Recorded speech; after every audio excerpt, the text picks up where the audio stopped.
Most people assume the Bible has a lot to say about how messed up humans are, and that's true.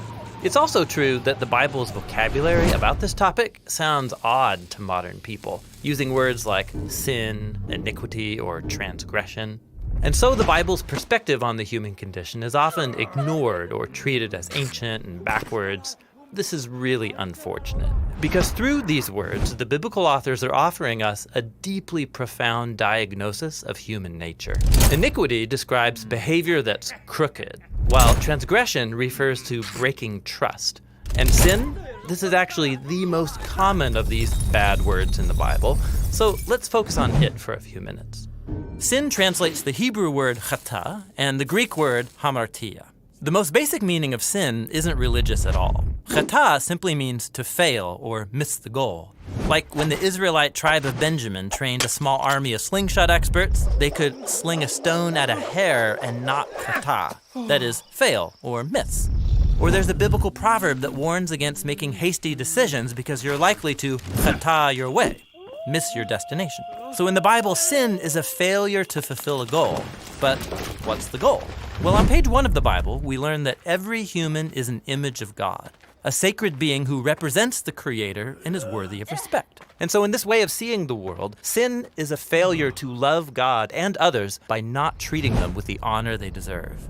You can see this idea in the famous code of conduct given to the Israelites, the 10 Commandments. Half of them identify ways you can fail at loving God, and the other half name ways you can fail at loving people. And the fact that both kinds of failure are combined shows that failing to honor God is deeply connected to failing to honor people. This is why in the Bible, sin against people is sin against God. Like when Joseph refuses to sleep with the wife of Potiphar, he says, "How could I sin against God?" In Joseph's mind, failing to honor a human made in God's image is a failure to love God. And so, sin is a failure to be truly human. But there's more. A fascinating thing about sin in the Bible is that most of the time that people are failing, they either don't know it, or even worse, they think they're succeeding. Like when Pharaoh wants to build Egypt's economy and protect national security, in his mind, this justifies enslaving the Israelites. He thinks it's good, and he's totally unaware that it's an epic fail. Or when King Saul is chasing David around the wilderness trying to kill him, he thought he was bringing a criminal to justice until he realizes he's the corrupt one. And he says, "I have sinned. I am the failure." So sin is about more than just doing bad things. It describes how we easily deceive ourselves and spin illusions to redefine our bad decisions as good ones. So why are humans such bad judges between moral failure and success? Well, the first appearance of the word sin in the Bible offers an insight. There are these two brothers, Cain and Abel. Their parents had just given in to this beastly temptation to redefine good and evil by their own wisdom, and now Cain is faced with a similar choice. He's jealous and angry that God has favored his brother, and so God warns him, if you don't choose what is good, Khata is crouching at the door, it wants you. But you can rule over it. So in these stories, sin, or moral failure, is depicted as this wild, hungry animal that wants to consume humans.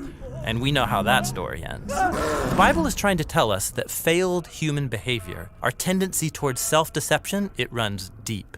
It's rooted in our desires and selfish urges that compel us to act for our own benefit at the expense of others. And it leads to this chain reaction of relational breakdown. This is why in the New Testament, the Apostle Paul describes hamartia as a power or a force that rules humans. In his words, we are slaves to sin. He even says sin lives in us, so that the things I don't want to do, that's what I do.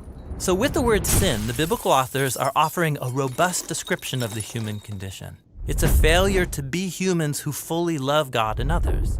It's our inability to judge whether we're succeeding or failing, and it's that deep, selfish impulse that drives much of our behavior.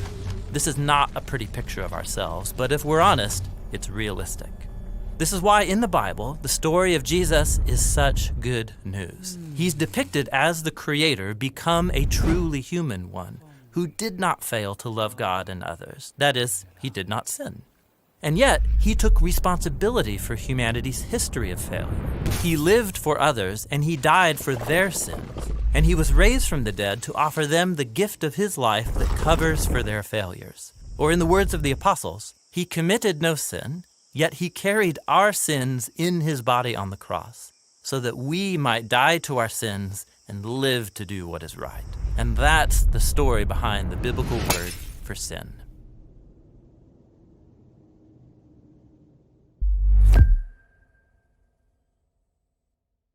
Hey everybody, that was the first video we're doing in a series called The Bad Words of the Bible. We have a lot more coming out and a lot more videos. You can check out everything we're up to at thebibleproject.com. This entire project is a crowd-funded endeavor, and we can make videos and our podcast and all our resources because of the generous support of people like you. So thank you. Thank you for being a part of this with us.